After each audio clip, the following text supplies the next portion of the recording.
Hello friends, आपके YouTube channel maths wizard में आपका स्वागत है। तो आज की इस वीडियो में आपको जैसे पता है कि काफ़ी दिनों से ही आपका चर्चा है और बहुत जल्द हो सकता है, आज हो सकता है कल या बहुत जल्द आपको जो है KVS के बाद DSSP की PRT, TGT, PGT की वैकेंसी जो है आने वाली है। ठीक है, एक्चुअली इसका इन सब चीज़ों का एग्जैक्ट डेट किसी को पता नहीं हो पाता ना, क्योंकि वैकेंसी कब आएगी ये तो उस ऑर्गेनाइजेशन में जो काम करते हैं उन्हीं को पता रहेगा। बट आनी है तो थोड़ा पहले आ जाए, थोड़ा लेट से आए, बट इन साल ज़रूर आएगी और बहुत जल्द आएगी। और ऐसे प्रोबेबिलिटी लगाया जा रहा है कि आपको जो है वो नेक्स्ट मंथ आपको ये एग्ज़ाम आपको देखने को, उसका नोटिफिकेशन आपको देखने को मिल सकता है। तो आज की इस वीडियो में जो है हम लोग बात करेंगे जनरल, जो आपका पता है कि जनरल पार्ट दो टाइप, दो सेक्शन में आपका एग्ज़ाम होता है, चाहे वो आपका PRT हो, चाहे आपका TGT हो, चाहे आपका PGT हो, जिसमें पार्ट ए आपका जनरल पार्ट होता है। तो आज की इस वीडियो में जो है हम लोग जनरल पार्ट में DSSP में क्या क्या आता है उसके बारे में हम लोग डिस्कस करेंगे। तो आप इस वीडियो को जो है शुरू से लेकर के लास्ट तक देखिएगा, तो आपको एक आइडिया लग जाएगा, एक रिव्यू मिल जाएगा कि आपको कैसे जो है वो क्या करना चाहिए, पार्ट 1 की तैयारी करनी चाहिए।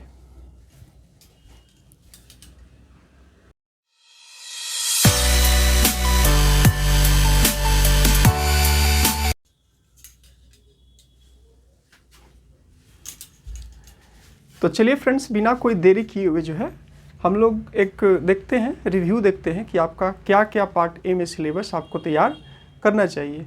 देखिए, जहाँ तक की बात है आपका पार्ट ए की, तो पार्ट ए में आपका जनरल सिलेबस होता है सारे पोस्ट के लिए। बस वही आपका PRT में कुछ थोड़ा सा लेवल लो होता है, TGT में थोड़ा सा अप हो जाता है, और PGT में वही जनरल पार्ट का जो है वो सिलेबस थोड़ा सा और अप हो जाता है। लेकिन आप देखिएगा तो DSSP का भी जो भी एग्ज़ाम होता है टीचिंग पोस्ट के लिए, TGT, PGT और PRT का, उसमें आपका जनरल पार्ट में आपको यही सब देखने को मिलते हैं। GK, GS, reasoning, maths, Hindi और आपको इंग्लिश देखने को मिलता है। तो देखिए, आप कोई भी एग्ज़ाम की तैयारी करते हैं तो एग्ज़ाम की तैयारी करने से आपको उसके पहले उसका सिलेबस आपको पता होना चाहिए। ठीक है, उसका सिलेबस आपको पता होना चाहिए और आपकी एक प्लानिंग होनी चाहिए कि कैसे कैसे आपको सिलेबस को पकड़ बनाना है, आपका क्या वीक पॉइंट है, क्या आपका स्ट्रॉन्ग पॉइंट है, आपका क्या वीक पॉइंट है, क्या आपका स्ट्रॉन्ग पॉइंट है। ये आपसे बेहतर कोई नहीं जान सकता। मेरा क्या वीक पॉइंट है, मेरा क्या स्ट्रॉन्ग पॉइंट है, ये इसके बारे में प्रॉपर नॉलेज मेरे को होगा और किसी को नहीं। इसीलिए आपको जो है, देखिए बात ये है ना कि पार्ट बी आपका सब्जेक्टिव होता है। जैसे कि आपका ये आपको पता है PRT में साइकोलॉजी CDP पूछा जाता है। ठीक है, और फिर आप TGT में जाइए तो आपका सब्जेक्ट स्पेसिफिक होता है, और PGT में जाइए तो वहाँ पर भी आपका पार्ट 2 में सब्जेक्ट स्पेसिफिक होता है। तो सब्जेक्ट स्पेसिफिक में जो होते हैं वो अपने आप बहुत स्ट्रांग होते हैं, क्योंकि वो उसकी पढ़ाई जो है उन्होंने उसको बचपन से कर रखा है और उसी पार्टिकुलर सब्जेक्ट में उन्होंने ग्रेजुएशन किया है और उसी पार्टिकुलर सब्जेक्ट से उन्होंने मास्टर्स किया हुआ होता है। तो स्पेसिफिक सब्जेक्ट की नॉलेज किसी को भी जो है काफ़ी अच्छी खासी होती है। ठीक है, और उस पर उनका पकड़ बहुत अच्छा होता है। और स्पेसिफिक सब्जेक्ट का जो क्या सिलेबस होता है वो आपसे बेटर कोई नहीं जान सकता है। अगर आप ही के मिलता जुलता कोई होगा, मैथ से होगा या फिर आप किसी और सब्जेक्ट से होंगे तो आपको गाइड कर पाएगा। लेकिन आपकी सब्जेक्ट की तैयारी आपको कैसे करनी है वो आपने ग्रेजुएशन में, पोस्ट ग्रेजुएशन में, +2 में आपने पढ़ा होगा, तो सारे चीज़ों को आपको वहाँ से कलेक्ट करना पड़ता है।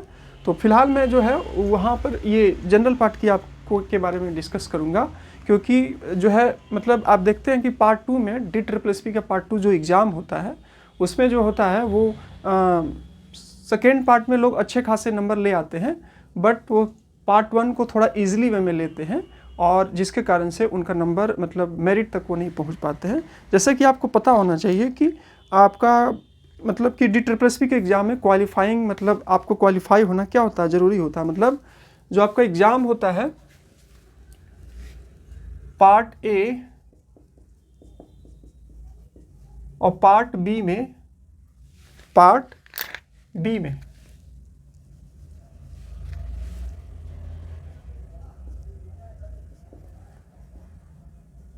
तो पार्ट ए में भी आपको 40% मार्क्स लाना होता है और पार्ट बी में तो आपको लाना ही पड़ता है। दोनों में 40% आप मार्क्स पार्ट 1 में और पार्ट 2 में आप करते हैं तो ही जो है आप मतलब जैसे आपने पार्ट बी में बहुत अच्छा मार्क्स लाया, पार्ट ए में आपने है 40 नंबर भी नहीं लाया, तो आप जो है अच्छे मार्क्स होने के बावजूद आपका सिलेक्शन नहीं होगा। तो पार्ट 1 में भी आपको 40% मतलब 40% मिनिमम आपको लाना है। बाकी मैक्सिमम जो है वो आपके ऊपर डिपेंड करता है कि आपकी तैयारी कैसी है और क्या है। तो देखिए, पार्ट 1 को भी अच्छे तरीक़े से प्रिपेयर करना बहुत ज़रूरी है, क्योंकि अगर आप इसको अच्छे से प्रिपेयर नहीं करिएगा, फाइनली आपको मेरिट तक पहुंचना है। और इसमें DSSP के एग्ज़ाम में काफ़ी आपका जो है वो क्या होता है, आपका काफ़ी कंपटीशन होता है। इसीलिए आपको जो है इसकी तैयारी पार्ट ए की तैयारी बहुत अच्छे से करनी चाहिए। ठीक है, तो चलिए पार्ट ए की बात करते हैं। पार्ट ए में आप जब देखिएगा तो पार्ट ए जो है आपका 5 पार्ट में आपका डिवाइड होता है DSSP के एग्ज़ाम में, चाहे वो आपका PRT का हो, चाहे वो आपका TGT का हो, चाहे वो आपका PGT का हो। इसमें आप देखते हैं कि GK GS आपका इसमें 20 मार्क्स का आता है। फिर जिसमें कि आपका ये सब कुछ मैं पहले बता देता हूँ, उसके बाद बारी बारी से क्या क्या टॉपिक आता है उसके बारे में डिस्कस करूँगा। 20 मार्क्स का आपका रीजनिंग आता है, 20 मार्क्स का आपका मैथ आता है जिसको कि न्यूमेरिकल एबिलिटी के नाम से भी जानते हैं, 20 मार्क्स का आपका हिंदी आता है और 20 मार्क्स का आपका इंग्लिश आता है।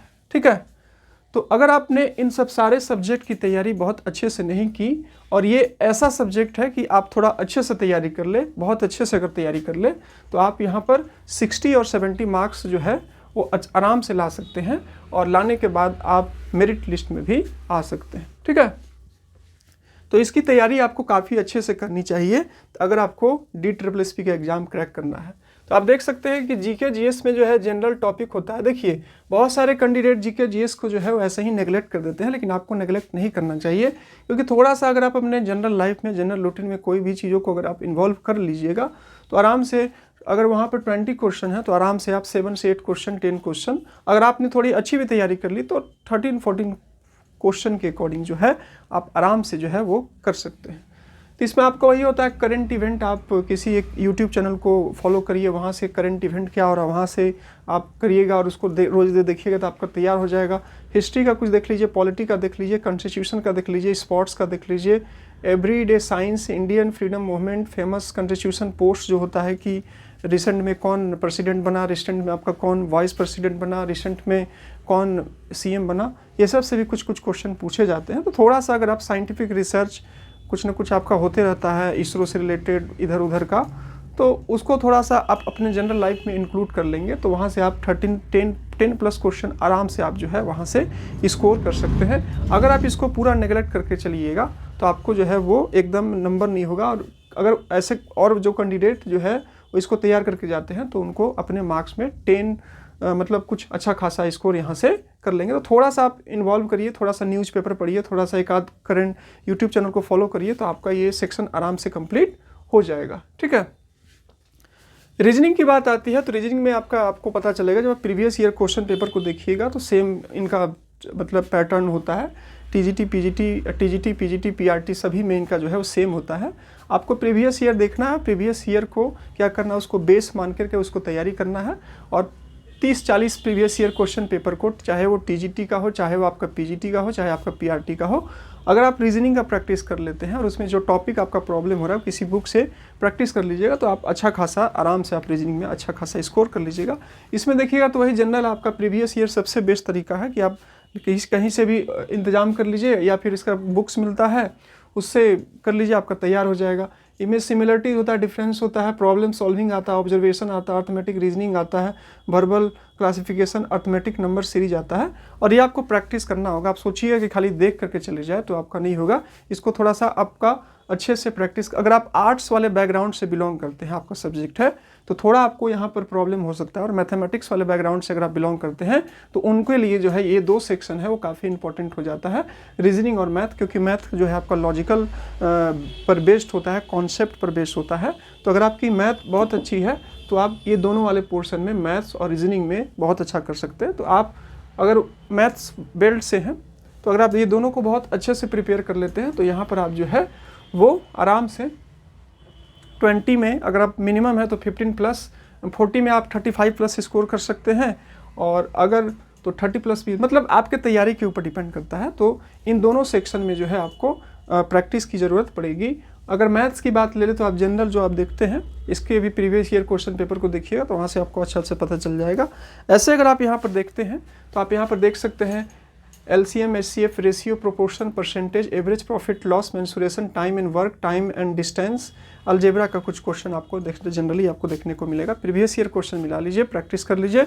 कोई चैप्टर में आपको प्रॉब्लम है तो थोड़ा सा आप उसको बेसिक बुक वाले हेल्प से लेकर के, जूनियर क्लासेस के बुक को लेकर के उसको जो है वो सॉल्व करिए, आपको काफ़ी हेल्प जो है वो मिल जाएगा, अब अच्छे से प्रिपेयर हो जाएगा।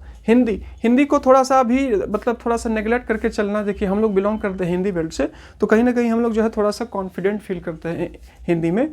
तो एकदम कॉन्फिडेंट फील करना अच्छी बात है, बट इसको एकदम ऐसे सोच लेना कि नहीं हम इसको आराम से कर लेंगे, ये बिल्कुल भी अच्छी बात नहीं है। एग्जाम के प्रीवियस ईयर क्वेश्चन पेपर को देखिए और उसका थोड़ा सा रूल रेगुलेशन जो टॉपिक दिया है उसको आप तैयार करके जाइएगा। आप सोचिए कि मैं 20 में 20 आउट ऑफ 20 स्कोर कर लूँगा, तो बिल्कुल भी ऐसा नहीं है। आपको जो है अच्छे से इन सब टॉपिक को थोड़ा अच्छे से तैयार करके जाना चाहिए। इसमें आप जनरली देख सकते हैं संधि आता है, समास आता है, मुहावरे आते हैं, पर्यायवाची शब्द आता है, विपरीतक शब्द आता है, गद्यांश और संबंधित प्रश्न उत्तर आता है, आपका वाक्य से संबंधित अशुद्धियाँ आता है, उपसर्ग आता है, प्रत्यय आता है, यही सब आपको जनरल आता है। तो थोड़ा सा एक रिव्यू कर लीजिएगा तो आपको जो है वो काफ़ी हेल्प होगा और आप 20 में से आप आराम से 16, 17, 18 के आसपास जो है आप नंबर स्कोर कर सकते हो। आपके डिपेंड करता है कि आपकी तैयारी कितनी अच्छी है।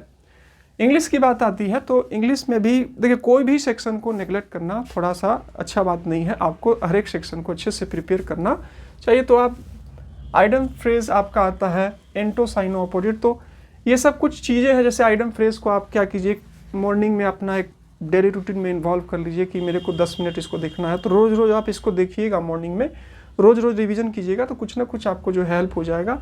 या फिर 10 year previous year question paper को आप उसको देखिएगा तो वहाँ से आपको कुछ कुछ इंपॉर्टेंट भी पता चल जाएगा और वहाँ से लड़ गया तो आपको 2-3 क्वेश्चन वहाँ से आपको बेनिफिट हो जाएगा। तो आइडम फ्रेज, एंटो मतलब अपोजिट वर्ड, साइनो मतलब similar same words, grammatical rule जो आपका होता है थोड़ा थोड़ा सा आप देख लेंगे। कॉमन एरर होता है, इंग्लिश पैसेज का आता है, इंग्लिश पैसेज का भी जो है आपको मतलब कि ज़रूरी है कि उसका पैसेज कैसे पढ़ना है, कैसे डील करना है, कितने स्पीड में आपको काम करना है, वो अगर आप थोड़ा प्रैक्टिस कर लीजिएगा तो आप कॉन्फिडेंटली जो है वो आप अच्छे से कर पाइएगा। वोकेबलरी वर्ड्स हो गया, सेंटेंस स्ट्रक्चर हो गया, स्पेलिंग एरर जो हो गया, सेंटेंस स्ट्रक्चर होता है ना, मिक्सअप जो आपको देता है ये सब, तो ये कुछ जनरल टॉपिक आते हैं जो कि बहुत मतलब बिल्कुल अलग नहीं है। मैंने ऐसा नहीं है कि मैंने आपको बिल्कुल अलग बता दिया, बस एक बार मैंने आपको रिव्यू कराया कि आपको कौन कौन सेक्शन में जो है क्या क्या आता है। तो जनरली ये सब आप अभी से तैयार करना स्टार्ट कर दीजिएगा तो आपको एग्ज़ाम तक काफ़ी अच्छा तैयारी हो जाएगा। और जैसे आपको पता है कि DSSP का एक जो एग्ज़ाम है वो सेक्शन वाइज स्टार्ट होता है। जैसे कि मान के चलिए शुरू में आपका GK GS आता है, उसका 20 क्वेश्चन है, तो जब तक आप 20 क्वेश्चन को पूरा बना नहीं लेते हैं, उस सेक्शन को जब तक आप पूरा सबमिट नहीं कर लेते हैं, तब तक जो है आपको क्या दूसरे सेक्शन में आप मूव नहीं कर पाएंगे। उसके बाद फिर इसको 20 सेक्शन मतलब 20 क्वेश्चन को कंप्लीट कर लिए, फिर उसको सबमिट कीजिए। उसके बाद रीजनिंग का आपको स्टार्ट होता है, फिर आप वहाँ से 20 क्वेश्चन को सॉल्व करिए और सॉल्व करने के बाद उसको सबमिट कीजिए। उसके बाद आपका ये आ गया, ठीक है। उसके बाद मैथ्स का, तो इसी टाइप से आपका सेक्शन वाइज स्टार्ट होता है। ऐसा वहाँ बिल्कुल एग्ज़ाम नहीं होता है कि आप जो है वो मन किया तो रीजनिंग में चले गए, मन किया तो मैथ्स में चले गए, मन किया तो हिंदी में चले गए, मन किया तो इंग्लिश में चले गए, ऐसा भी बिल्कुल नहीं होता है। एक सेक्शन को आपको कंप्लीट करना होगा, फिर उसके बाद दूसरे सेक्शन में आपको इंक्लूड करना होगा। तो इसकी तैयारी आपको बहुत अच्छे से करनी चाहिए, क्योंकि अगर आप यहाँ पर आप सब्जेक्ट में बहुत स्ट्रांग होंगे, ठीक है, और भी होंगे जो कि उनका सब्जेक्ट काफ़ी अच्छा होगा, बट अगर कहीं ना कहीं लोग जो है जनरल पार्ट को नेगलेक्ट करते हैं क्योंकि वो थोड़ा सा उसको ध्यान नहीं देते हैं। लेकिन अगर आप यहाँ पर थोड़ा सा अच्छे से प्रिपेयर कर लेते हैं तो 100 में से 100 नंबर में से अगर आप 60 या फिर 70 स्कोर कर लेते हैं तो आप फाइनली आराम से आप जो है, और 40 नंबर तो आपको इस जनरल वाले सेक्शन में आपको लाना ही है, 40 नंबर 100 में, क्योंकि अगर आप 40 नंबर नहीं लाते हैं और दूसरे वाले सेक्शन में अगर आप जो है वो 50 मतलब कि बहुत अच्छे नंबर ले आते हैं और इसमें 40 नंबर नहीं लाते पहले वाले सेक्शन में, तो आपका सिलेक्शन जो है वो कहीं ना कहीं बिल्कुल भी नहीं होगा। तो इसलिए आपको तो 40 नंबर लाना है, तो थोड़ा सा और अगर मतलब अच्छे से मेहनत कर दीजिएगा तो 60 से 70 मार्क्स ले आइएगा और आराम से आप मेरिट लिस्ट में पहुंच सकते हैं। तो एक ये क्या था आपका, एक जनरल आपका सिलेबस था जो मैंने आपको बताया। अगर आप इसका स्क्रीनशॉट लेना चाहते हैं तो मैं इधर साइड हो जा रहा हूँ, तो आप इसको जो है आप स्क्रीनशॉट ले सकते हैं। ये काफ़ी आपके लिए क्या होगा, हेल्पफुल होगा। ठीक है, तो आई होप कि आपने स्क्रीनशॉट ले लिया होगा। अगर आपको लेना होगा तो आपकी मर्जी। ठीक है, तो हर एक एग्ज़ाम जब भी आप तैयारी करते हैं तो उसका एक प्लान बनाना ज़रूरी है। आपको अपना वीक पॉइंट को आइडेंटिफाई करना बहुत ज़रूरी है, आपको स्ट्रेंथ को आइडेंटिफाई करना बहुत ज़रूरी है, क्योंकि ऑलरेडी हर एक एग्ज़ाम में आपका काफ़ी ज़्यादा कंपटीशन है। अगर आप एक एग्ज़ाम को क्रैक करने के लिए, और आपका टारगेट होना चाहिए कि आपको ज़्यादा से ज़्यादा स्कोर करना है, तो आपको एक अपना प्लान बनाना चाहिए। और प्लान बनाने के बाद उस पर एक अच्छा, उस पर आप वर्क करिए और मेहनत करिएगा, तो निश्चिंत ही आपको जो है वो सिलेक्शन मिल जाएगा। ठीक है, तो आपको प्लान बनाना चाहिए। वैकेंसी बहुत जल्द आपको देखने को मिलेगी और हो सकता है कि नेक्स्ट मंथ पे आपको देखने को मिल जाएगी।